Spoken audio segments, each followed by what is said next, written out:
Hello, is this thing on? Check 1 2 1 2. Hi. Hi, everyone. Welcome back to Some Dial of a Podcast. My name is Ren, and I am your host every time that you decide to click on this podcast, which I am very grateful for because really it's just me sitting in front of a computer rambling about something that's on my heart. So let's do that today. Today, I want to talk about who the heck are the Joneses and why does everyone want to keep up with them? Truthfully. So this is going to be a little bit of not a deep dive. This is going to be a shallow dive into where the phrase keeping up with the Joneses really came from. Like, why do we say it? Who are the Joneses? And exactly that. Why does everyone want to keep up with them? So if you're new here, welcome. Thank you. I believe that if you clicked on this podcast, that there's a reason that you're here. There's something you're going to learn or gain from this, even if it's just pure damn entertainment. So thanks for being here. I really am grateful. There are so many freaking podcasts and other things that you could be doing in this whole world. So I'm happy that you clicked here and found yourself here. So thank you. Let's get into it. Keeping up with the Joneses. This is an idiom that we use in English speaking that originally came from a news article or a newspaper, the little comic strips in the newspapers. And according to Wikipedia, by the artist Arthur R. Momond. This dates back all the way to 1913. So like the very beginning of the 19th century, 20th century. Oh my God, I'm going to sound really stupid for that. 20th century, right? Anyway, 1913. And I guess it was a continuous comic that ran for many, many years until the 40s. And basically it was about this family that was always trying to keep up with their neighbors named the Joneses. During this time, actually in the comic strip, actually, the Joneses were never even portrayed. They were just referred to. And I think this is so interesting because it plays this idea of a character that like it almost doesn't exist, right? It's just an idea of a character.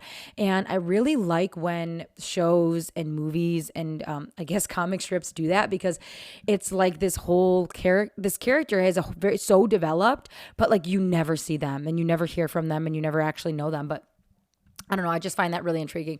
But basically, in the comic strip, this family is trying to keep up with them. They see their neighbors always, getting new things and cars and updating their houses and such. But long story short, the idea was to comment on the fact that we're always reaching to be, something else or something that we're not or achieving something that we don't have. But I just want to talk about like, imagine if we put all of that energy that we spent trying to mimic or be like other people for the sake of being like them. And if we put all that energy into our own projects and our own ideas, because truthfully, we'd be live in a very different world. Even think about in the day of social media, right? We are always comparing ourselves to others on the internet, even if it's unintentional. I know that I do. I mean, I am still just a human like all of you, right? I scroll through, like, even just because I'm commenting on it now and I see that it's an issue doesn't mean I'm not a part of it. Doesn't mean I also do this. I'm not free of this guilt. And you can't even say it's guilt. I'm not free of this issue, right? But I find myself scrolling and being like, oh, I wish I would have thought of that idea. Or, oh man, if only I could travel to this place, I'd make this cool video. Oh, I wish I thought of this photo idea and capture that when I was there at this place. It's like, even without so much as looking out your window at your neighbor's house, we are constantly trying to keep up with the Joneses. It's interesting because the idea and the act and the reality of it has stayed the same even through all of this time. And it's funny that it's such like a timeless thing, at least since the days of our cavemanism, when we were like not fully developed in our thoughts, right? Before our next level of consciousness. But it's almost timeless. In 1900, we were comparing our houses to the size of our neighbors' houses and what car was in the driveway or what I don't know, a type of electricity we had. And now we're scrolling through Instagram and saying, oh my gosh, I don't have this or that or this or that these people do. But truthfully, like, who gives value to those things? And if we spent all that time, instead of, I'm using social media as an example, there's plenty of other ways that this manifests, even in our current world and modern world. But for example, with social media, if we spent, instead of that extra 10 minutes at night, instead of scrolling through the endless doom, if we put that extra 10 minutes towards a project or something of our own, we could be bettering ourselves and reaching that kind of, I guess, level that we're trying to compare ourselves to anyway. And I think this is like a double-edged sword, or like a catch-22 in some ways, because I know personally, being in like the realm of content creation and blah, blah, blah, it helps to get ideas and see what's working for other people and other creators in doing those things. But if I take off that lens of how can I learn from these people, and I'm just scrolling, which I think a lot of us end up falling into, I think that's when it becomes detrimental. I think instead of really learning from people, we're comparing ourselves. Same thing with, I think that's an easy way to get stuck, even with listening to podcasts or watching shows or doing all these things. Like, if we can keep an outlook of, what am I learning from this, and how can I apply this to my life, to my goals, and how do I want to use this to prosper, it'd be a different situation. But how do we hold ourselves accountable to keep that frame, to keep that lens on while we're taking in all these media, looking at what someone else has and doing that? For example, if I see, let's go back to the basics. Let's go back to the basics. If I see my next door neighbor get a new car, and it's this nice ass car, it is electric, and it's better for the environment, and all these things, instead of thinking, damn, like, what can I do to make it look like I also have this thing? Changing the frame of, okay, well, what are they doing that's different than me that I can learn from? Can I save this money here and maybe cut out this thing in my budget so that I can have something like that? But also, we have to consider, why. Do we really want a new car sitting in our driveway? Or do we just have this weird jealous feeling or feeling of envy because simply for the fact that they have it and we don't? Is it really something that we want and we want to strive for and work for and make it a goal? Or is it simply the fact of envy because it's something new and shiny that I don't have?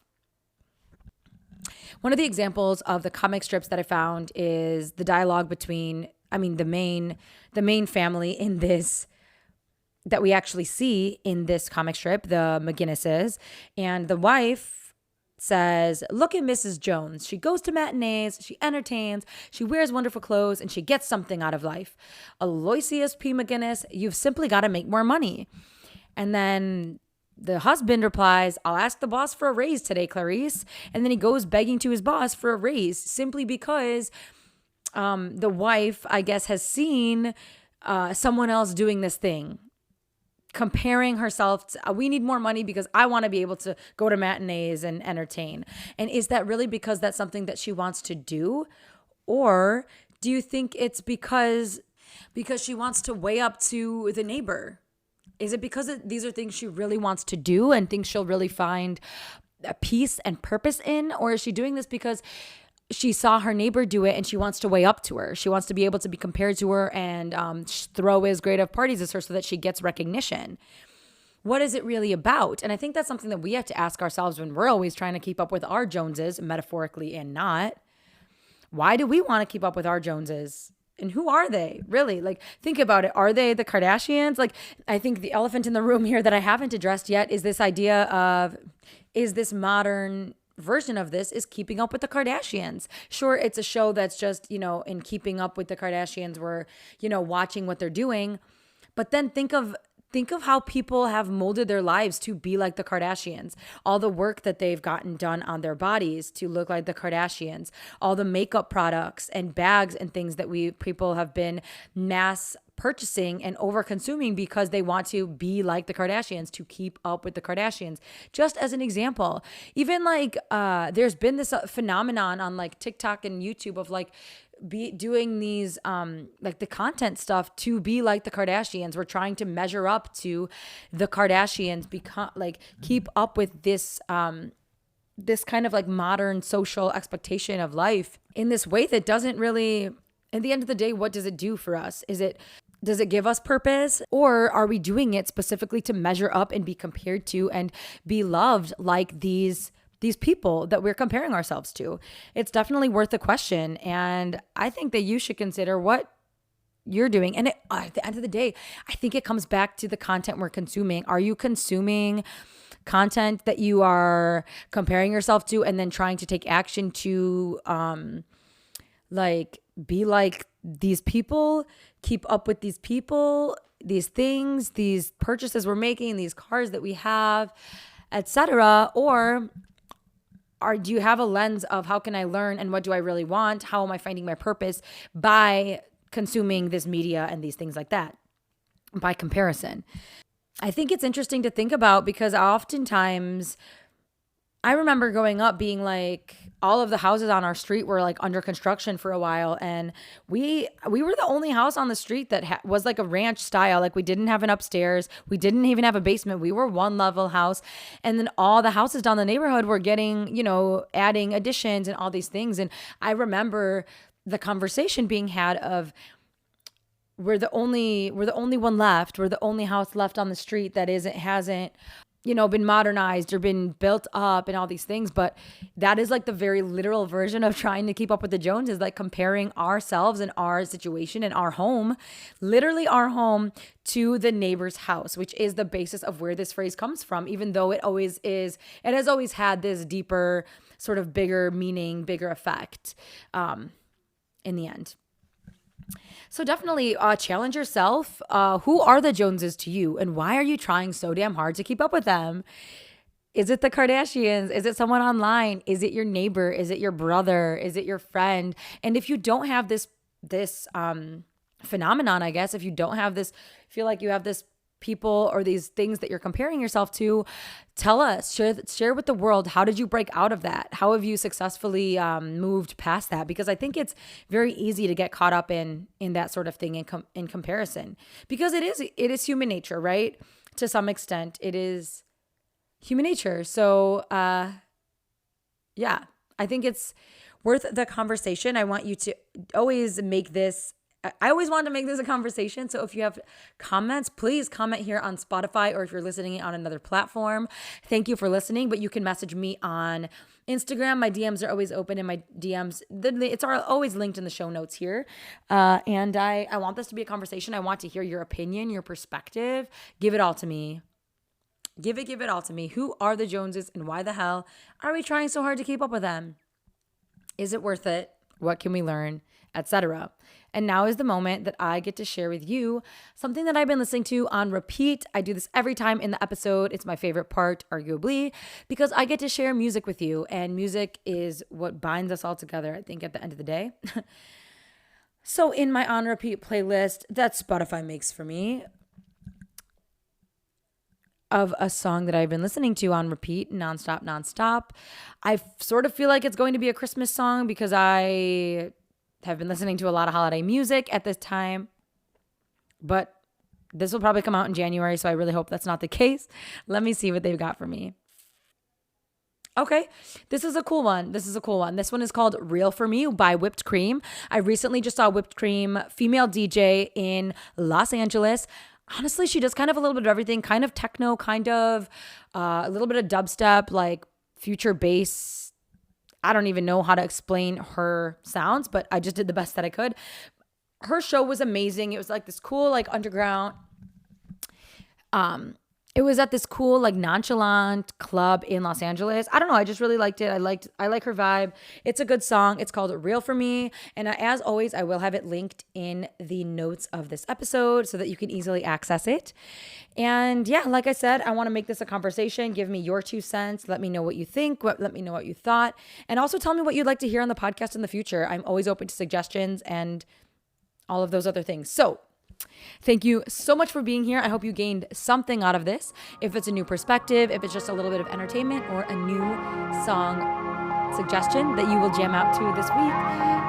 Thank you. And don't forget to make your someday today. See you soon.